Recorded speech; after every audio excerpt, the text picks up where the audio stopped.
ಥಂಡೇಲ್. ಇದು ನಾಗ ಚೈತನ್ಯ ಹಾಗೂ ಸಾಯಿ ಪಲ್ಲೆ ಅವರು ಆ್ಯಕ್ಟ್ ಮಾಡಿ ಚಂದು ಮೊಂಡೇಟಿ ಅವರು ಡೈರೆಕ್ಟ್ ಮಾಡಿರೋ ಚಿತ್ರ. ಸಿನಿಮಾದ ಒನ್ಲೈನ್ ವಿಚಾರಕ್ಕೆ ಬರೋದಾದರೆ ಕಥೆಯ ಮುಖ್ಯ ಪಾತ್ರಧಾರಿ ರಾಜು. ಇವರು ಫಿಶರ್ಮ್ಯಾನ್ ಗ್ರೂಪ್ಗೆ ಥಂಡೇಲ್ ಅಂದರೆ ಲೀಡರ್. ಇವರು 9 ತಿಂಗಳು ಫಿಶಿಂಗ್ಗೆ ಅಂತ ಹೋದರೆ ನೆಕ್ಸ್ಟ್ 3 ತಿಂಗಳು ಅವರ ಊರಿನಲ್ಲಿ ಇರ್ತಾರೆ. ಈ ಕಡೆ ನಮ್ಮ ಹೀರೋಯಿನ್ ಸತ್ಯ ಅವರನ್ನು ಕಾಯ್ತಾ ಇರ್ತಾರೆ.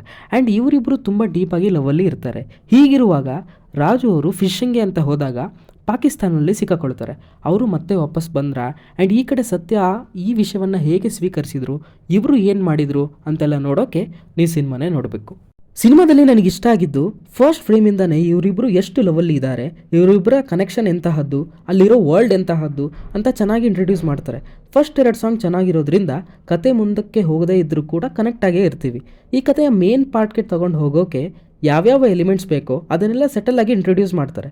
ಆಲ್ರೆಡಿ ಅವರಿಬ್ಬರ ಕನೆಕ್ಷನ್ ಎಷ್ಟು ಸ್ಟ್ರಾಂಗ್ ಇದೆ ಅಂತ ತೋರಿಸಿರ್ತಾರೆ. ನಂತರ ಇವರು ತರೋ ಕಾನ್ಫ್ಲಿಕ್ಟ್ ಚೆನ್ನಾಗಿತ್ತು. ಆ್ಯಂಡ್ ಇದೇ ಆಗತ್ತೆ ಗುರು ಅಂತ ಗೊತ್ತಿದ್ರೂ ಕೂಡ ಆ ಸೀನ್ಗಳು ಚೆನ್ನಾಗಿ ವರ್ಕ್ ಆದವು. ಆ್ಯಂಡ್ ಇಂಟರ್ವಲ್ ಟೈಮ್ಗೆ ಕರೆಕ್ಟ್ ಪಾಯಿಂಟ್ಗೆ ಕರ್ಕೊಂಡು ಹೋಗಿ ನಿಲ್ಲಿಸ್ತಾರೆ. ರಾಜು ಅವರು 9 ತಿಂಗಳು ಫಿಶಿಂಗ್ ಅಂತ ಹೋಗ್ತಾರೆ.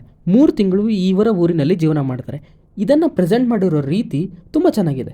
ಸಿನಿಮಾದ ಸೆಕೆಂಡ್ ಹಾಫಲ್ಲಿ ರಾಜು ಅವರು ಹಾಗೂ ಅವರ ಫಿಶರ್ಮನ್ ಗ್ರೂಪ್ ಪಾಕಿಸ್ತಾನಲ್ಲಿ ಸಿಕ್ಕಾಕೊಳ್ತಾರೆ. ನಂತರ ಬರೋ ವಿಷಯಗಳು ನಾರ್ಮಲ್ ಆಗೇ ಇದ್ವು. ಸೆಕೆಂಡ್ ಹಾಫ್ ವರ್ಕ್ ಆಗಿದ್ದು ಥಂಡೇಲ್ ಆ ಒಂದು ಕ್ಯಾರೆಕ್ಟರ್ಗೆ ಕೊಟ್ಟಂತಹ ಜಸ್ಟಿಫಿಕೇಶನ್ ತುಂಬ ಚೆನ್ನಾಗಿ ವರ್ಕ್ ಆಯಿತು. ಆ್ಯಂಡ್ ಸತ್ಯ ಅವರಿಗೆ ಕೆಲವೊಂದು ರಿಯಲೈಸೇಷನ್ಗಳು ಆಗುತ್ತೆ. ಅದನ್ನು ತುಂಬ ಸೆಟಲ್ ಆಗಿ ಕನ್ವೆ ಮಾಡಿದ್ದಾರೆ. ಸಿನಿಮಾದಲ್ಲಿ ನನಗೆ ವರ್ಕ್ ಆಗದೆ ಇದ್ದದ್ದು ಇಲ್ಲಿ ಕೆಲವೊಂದು ಕಡೆ ಕನ್ವೀನಿಯಂಟ್ ರೇಟಿಂಗ್ ಆಯ್ತೇನೋ ಅಂತ ಅನಿಸ್ತು. ಆ್ಯಂಡ್ ಇದರ ಸೆಕೆಂಡ್ ಹಾಫಲ್ಲಿ ಪಾಕಿಸ್ತಾನ ಎಪಿಸೋಡ್ಸ್ ಇನ್ನೂ ಸ್ವಲ್ಪ ಇಂಟ್ರೆಸ್ಟಿಂಗ್ ಆಗಿ ಮಾಡ್ಬೋದಿತ್ತು ಅಂತ ಅನಿಸಿದ್ದು ನಿಜ. ನಿಮಗೇನಾದರೂ ಈ ಕಂಟೆಂಟ್ ಇಷ್ಟ ಆಗಿದ್ದರೆ ಸಬ್ಸ್ಕ್ರೈಬ್ ಮಾಡಿಕೊಂಡು ಸಪೋರ್ಟ್ ಮಾಡಿ.